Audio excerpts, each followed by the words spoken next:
Okay, so welcome to the Margin Business Digital Entrepreneur Podcast. Today we got Matt Haycox. Matt is one of the special guests we don't have every day because every entrepreneur is different. But Matt has a long history of entrepreneurship as an investor, as a mentor, as a philanthropist, a podcast host, and finally a funding guru. Now, let's talk about all of this. Matt, first of all, thank you for joining us. It's an honor to have you on the show. Let's start directly, and please tell us a little bit more about how you got to all of this. What I just mentioned. I mean, what does it take, and where did everything start? I mean, it's not just starting like randomly. It's like it's kind of a path, and you are best to tell us about so everyone else can listen and maybe even learn from your steps. Yeah, thanks. Sure. Well, look, I mean, it's been a long journey, that's for sure. I mean, I've been in business I've been what I'd say in proper business now for nearly 25 years, and I spent all of my teenage years wanting to be in business. I mean, I go back to being 9, 10, 11, 12. I remember. I remember spending all of my time, reading every business book I could get my hands on. Trying to buy every get-rich-quick scheme. Just soaking up any knowledge I could because I was desperate to leave school and desperate to go into business. My teenage years were spent working the markets and buying any product that I could buy to try and sell for a profit. My first proper work was kind of at 18. I left school, went to work in a family business, making uniforms, a failing business where I got to spend 3 years trying to turn that around. Being thrown in at the deep end to learn really every possible problem that could go wrong in business. Left there when I was 21, 22, because I wanted to work in leisure.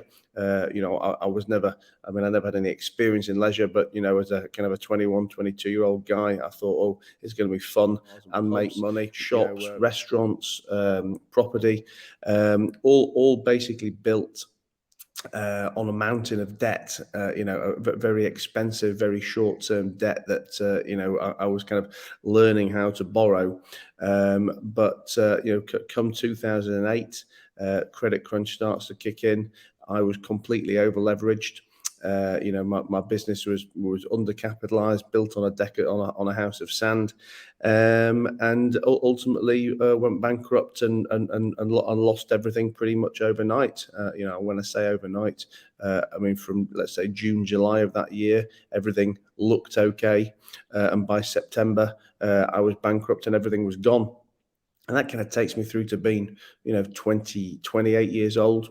So then the next 2 or 3 years were spent very much rebuilding for me, being rewinding to the beginning, starting from scratch. Started from scratch financially, but I guess I always say I lost everything, but the reality is I didn't. All I really lost was money. I didn't lose my experience, didn't lose my knowledge, and I'd obviously learned more in that last kind of 5 to 10 years than most people really get the chance to learn in a lifetime. So when I did rebuild, it took probably 1 or 2 years to rebuild to where I was, after say 10 years before. And since then my business model's changed. For the last 8 or 9 years I kind of gone from being business operator to investor. I've gone from being borrower to lender, and really, I guess, used my experience of being on the other side of the table, operating businesses, particularly operating failed businesses, and learning from those problems, to being able to use that skill set to go and finance other businesses, and advise them of their problems, which is and that is my core business now. I'm based internationally. I live in Dubai now, but all my business is still in the UK. I lend to small businesses. We say small businesses, but I mean my typical loans, £1 million, £2 million. to UK businesses that are looking for growth, but also probably suffering some kind of problem, even if that problem is only that their inability to borrow money. But everyone we deal with has some kind of problem, some kind of quirk. So I mean that's 25 years in 3 minutes. Okay, that sounds really good.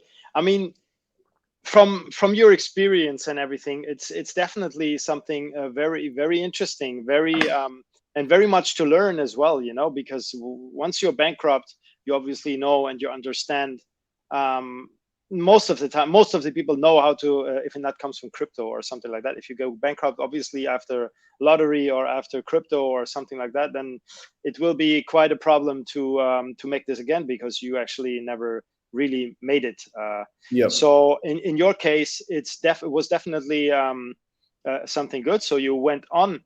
So can you tell us a little bit more about, I mean, your business in general, and how you could help, and what is your main target? I mean, is it mid-size? Is it large companies? Is it digital businesses, or is it more um, offline businesses? What is that your target here, and how would you tackle a challenge for a mid-sized to large business? So, I mean, look, our target market, first of all, is UK businesses, and I think listen, whether or not people who listen to your podcast are from the UK and can use me, or whether or not anyone can use my methodology and listen, and learn rather, is probably of more use to people. So, look, I only do loans in the UK. And the reason I only do loans in the UK is because I know the UK legal system, lending system, etc., inside and out. And people always, I always get offered loans. Or can you look at this in Dubai? Can you get a look at this in Spain or France or wherever it may be? And I always say no to everything, quite simply because, I don't know those markets. And okay, yes, it's not super complicated for me to learn. But I'm not going to say I know everything there is to know in the UK, because we always learn a new problem all the time. But I probably know 95% plus of everything I need to know in the UK.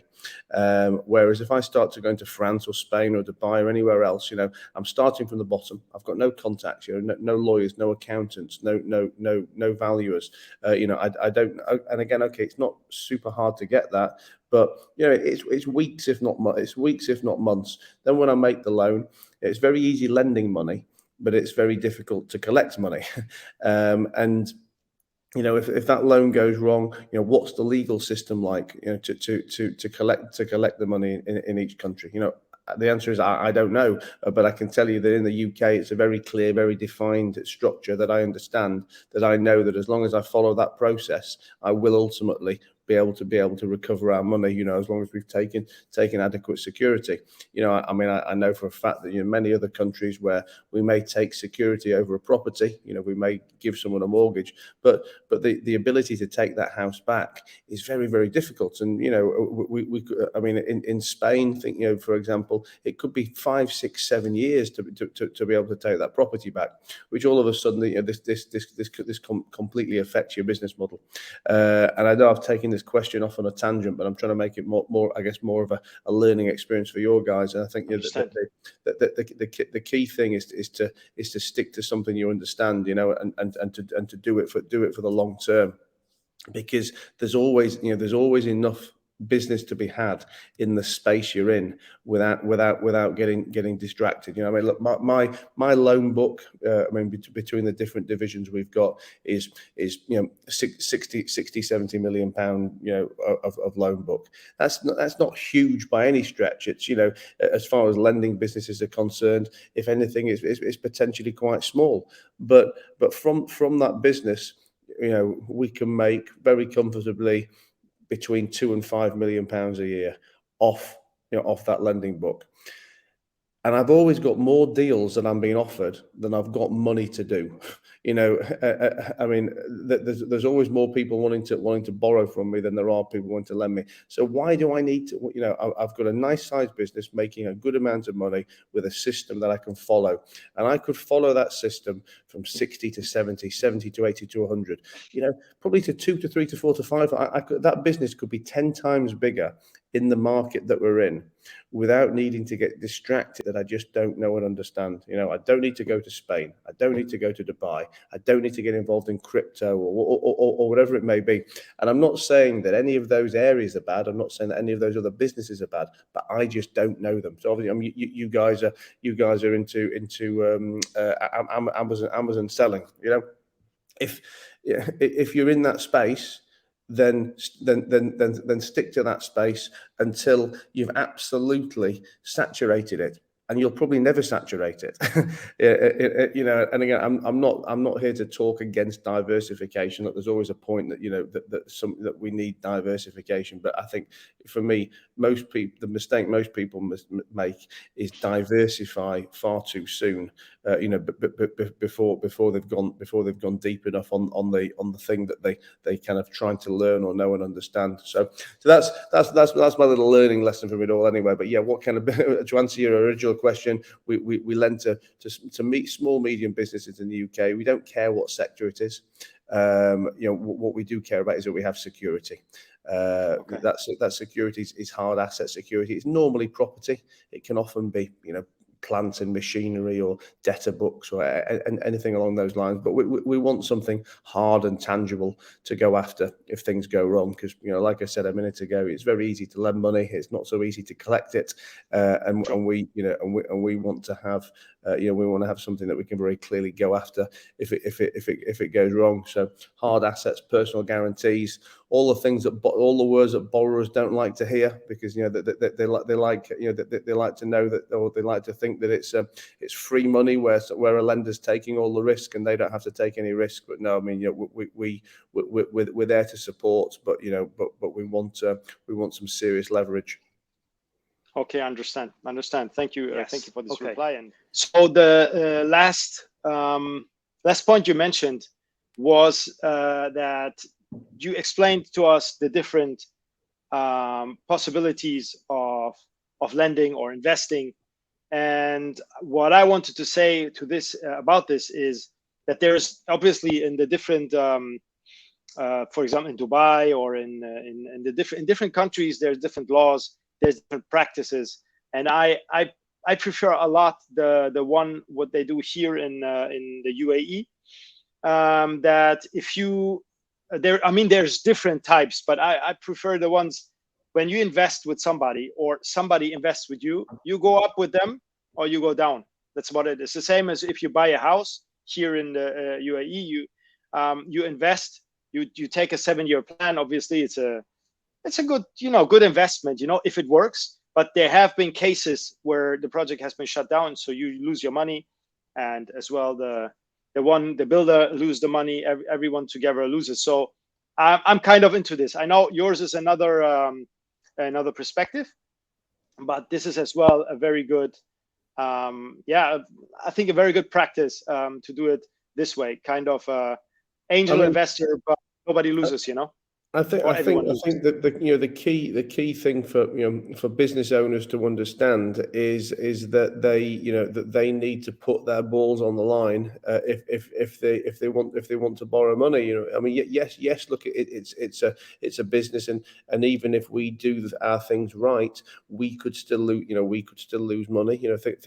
Things can go wrong, but we're not there to take the risk of the business owner. That there's a very clear difference between equity and debt, and for somebody who owns that equity, they've got potentially unlimited upside.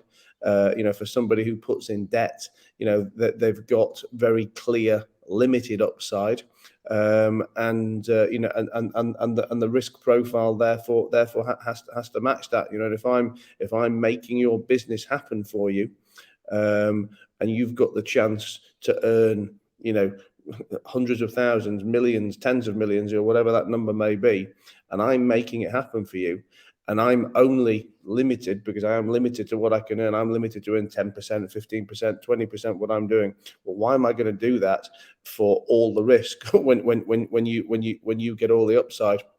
And I think there's a lot of the time, business owners, they're either naive because they've never been there, or they get blinded by all the Instagram and YouTube videos, where someone says, "Oh, go and take out 75 credit cards, and and you can borrow all this money, and it's in somebody else's name and no risk." I mean, it's just not the real world and not real business. Sure.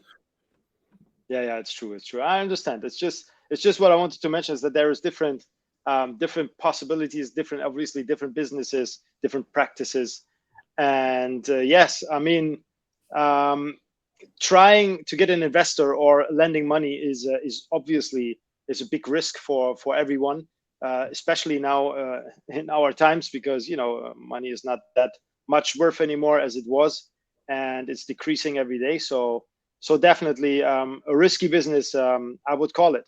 Out there, what you got? There are definitely a few brands or maybe some entrepreneurs you are following. What are your favorite brands? I mean, in general, and who do you think is doing business right at the moment?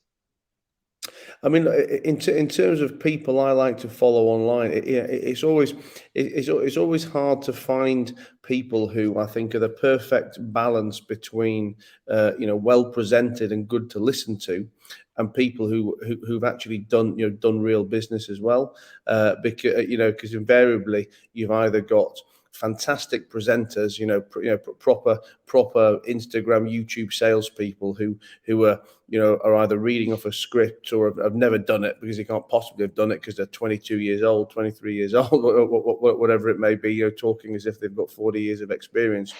Or it's very experienced business owners who, frankly, are just boring to listen to. But I mean, I'm a big fan of Alex Hormozy. I don't know if you know him, or Yes, if your listeners know or watch him. I mean, he has a podcast called The Game, and I mean, the yes, way that guy thinks and talks is just on another level. I mean, just a very very very intelligent guy. I listen to a few of the I guess the stereotypical classics. I'm a big Gary V fan. I mean, I like listening to. I mean, not so much all the marketing stuff, but which obviously I do like anyway. But I think people forget that he actually runs massive international businesses. I mean, yeah, he's yep, kind of known as the speaker, the presenter, and the Facebook ads guy. But the reality is, he's running massive businesses with hundreds or thousands of members of staff, and he's got a lot of value to give on that as well. But sure, but also I like. I'm not going to say I'll spend my time listening to anyone, but I'm rarely disappointed hearing any new podcast or any new video or whatever, because I think there's always something you can learn from everyone. Okay, look, that person might not be giving enough value for you to listen to them time and time and time and time again. But I think if you approach a conversation with an open mind to turn it into your own context, you can learn something from anybody. And I guess we talked at the beginning of this, that I have a podcast. I mean, I've had my podcast for nearly 5 years now. And I interview. I say interview, have conversations / interview with all kinds of people, from business owners to celebrities, to athletes, to war veterans who've lost their legs, or whatever it may be. Somebody who's got an interesting story to tell, and we spend the podcast talking about that story. But I always say that my audience listening, whatever stage they're at, there's always something they can learn from these people. It may not be directly visible right here, right now. You may have to open your mind to it and take their context to your context. But there's something to be learned from everybody. oh, definitely. I can just agree with that, because this is one of the reasons I'm running this podcast, because when you don't, because you don't meet people every day. It's like you cannot go out all day long and just have coffee with people. So this type of conversations is really good, and as you mentioned, you learn something from everybody you're speaking with, actually. And I mean, there is always little things you can learn about. So this is definitely a good way to have conversations and to understand and to learn. And what it goes for podcasts, there is one podcast. It's coming out of the UK as well. I'm sure you know it. It's the million dollar podcast, I think, or the my first million. Exactly. Oh, I've not listened to it, but I've seen it. Yeah, I've seen. I Check it remember out. the branding. It's pretty interesting. It's very digital. These guys are amazing. Sometimes they're coming up with like a one-man show, making 1 million or more per month, just just by listening and going into a niche from a small project. And it's crazy. It's crazy stories, but they are really really good. And I think they are really great business minds. And this is all what they talk about, and this is all what they live. Like they some of them, he did a test. He woke up and said, I want to be an athlete Instagram superstar. Okay. So, and he was out of shape and everything, and he began to train and show his progress. And because they are so detailed in their business structure, they came up with a formula that really transformed his body. And he's showing his on Instagram, just stuff like this. And they're really like, they're doing always tests like them with themselves, and they just have a talk about all of that stuff on the podcast. So that's why I really enjoyed it as well. So it's definitely a lot to learn. And like you said, there is maybe there's some podcasts which might be useless, but most of them are definitely they don't disappoint. That's definitely true. I have a few more questions for you as well, Matt. Go for it. Because you're running quite a big operation. Like, what do you think about company culture? I mean, in general, what do you think good company culture is? And what are the important values for you in order to build such an operation?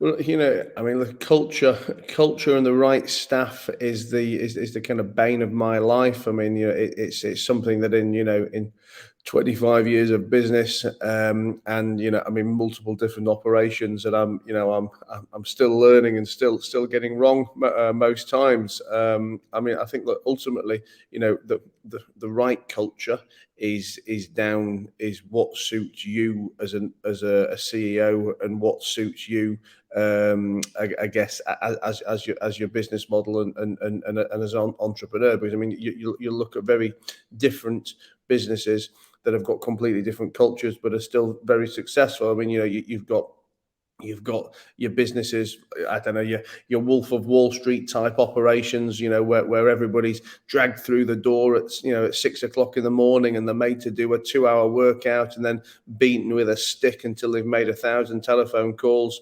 And people who like that environment and perform well in that environment perform well, and it makes good money. You've then got the complete opposite of that. The kind of, let's say, the new culture where people are can come in whenever they want, can take as many holidays as they want, and get given croissants and a massage before they even have to do a day's work. And for some that works. But I think ultimately everything stems from the top. What are the values of you as a business owner, and what do you want the staff that you take on, the team that you build? What values do you want them to have? And I mean, look, I could talk about my problems in this for hours on end, but I mean, it actually was only very recently that that I really tried, that this really dawned on me. Because I mean, if we go back to November, December of last year, I was having a company presentation. I used to do almost like a podcast to all my team on a Monday morning, 8 o'clock. Somebody would come on, a guest speaker, and talk to everybody. And a motivational speaker, a good friend of mine called JP de Villiers, he was talking to the team that morning, and he was talking about values and the importance of values. And it really dawned on me on that call that I'm so many staff that I hate on, but because they don't do what I want to do, or they don't think how I want them to think. But actually, the problem is, I've never really laid out my values to them to tell to tell them what I want. And listen, if my values aren't your values, that's fine. and then we maybe we shouldn't be hanging out, we shouldn't be working together, and then ultimately that's that's your fault for not doing as I've asked. But if I've never set my values out to you in the first place, then that's my fault. And I used to sit there going, oh God, these lazy these lazy bastards, they as soon as the clock rings 5 o'clock, they're running out the door, or they don't think like this, or they do whatever. And I realized that, it's not that all these people are bad. It's that I never told them how I wanted them to be. So I kind of went home over that Christmas, because like I said, it was December time. I went home over Christmas and wrote down what my values were, 15 or 16 of them. That we are, we're proactive, we're entrepreneurial, we do this, we don't do the other. And again, I'm not saying that they're right. That it's not that values are right and wrong. It's what's right to me. And I went back in January and presented those to everybody and said, listen, up to now it's been my fault because I've never told you what I wanted you to be like. But these are what I see as the values for the business. And now you've got a choice to make. If you stay, you've got to live by these values, and I will ride the life out of you if you don't. Or if you want to leave, no hard feelings. Here's a little payment to leave now. But things will change. And listen, we're 6-7 months on. Have things changed? Yeah, they've changed a bit. But culture, particularly bad culture, can happen so quickly. And it's so difficult to unwind. And one of my problems, and listen, I'm the first to see all my issues. One of my problems is I live in Dubai. My business is here in the UK. I'm very. I work, all day, every day on all my businesses. I speak to all my staff. I Zoom all my staff. I do my bit, but I'm not in the office. So it's very difficult for unless I have a twin, kind of carrying out what I want to go on.